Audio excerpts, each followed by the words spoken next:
everyone, it's Christina with Landscape Management Magazine, and I'm here to talk about water, and I have the absolute perfect person with me. I've got Max Moreno, Vice President of Water Conservation at Harvest Landscape in California. Thank you so much for joining me, Max. Absolutely. I'm glad I'm here, and I'm glad I could talk about water conservation. So as you can imagine right now, it's the most busiest time of the year, not only because we're going into summer, but because we're in this mega drought. And, in the mega drought, it's probably the worst it's been in more than 1,200 years. So we're having to do a lot with less, literally. And right now, as of yesterday, the state of California did a vote and passed the ordinance for water conservation. So for us in the landscape industry, it's really going to change our approach more more quickly than we'd expected. And part of this ordinance is that we can no longer water ornamental turf. Now, there is active turf like park areas, residentials, where we're still allowed to keep it and maintain it.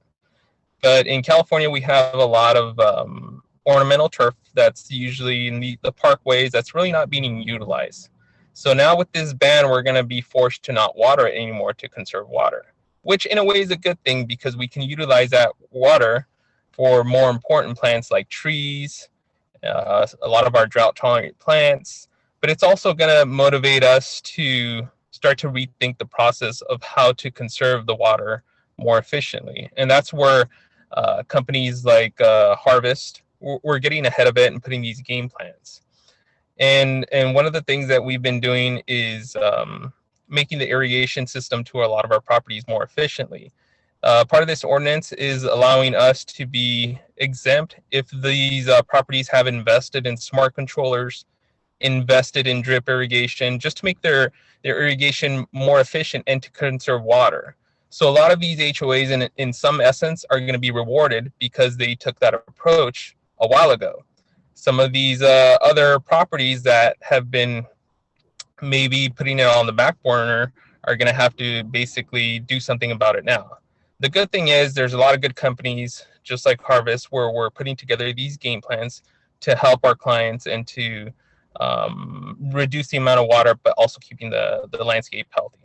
What do we need to know, or what do we need to think about looking to the future as water becomes, a scarcity and becomes more scrutinized, I guess you could say, in the future? Yeah, so it's starting to become to the point where we're mixing science along with horticulture, and we have to start looking at, California originally was a desert, and throughout all these years we've made it you could say a tropical paradise. But we're having to go back to kind of more of a deserty in selecting plants that are used to this climate.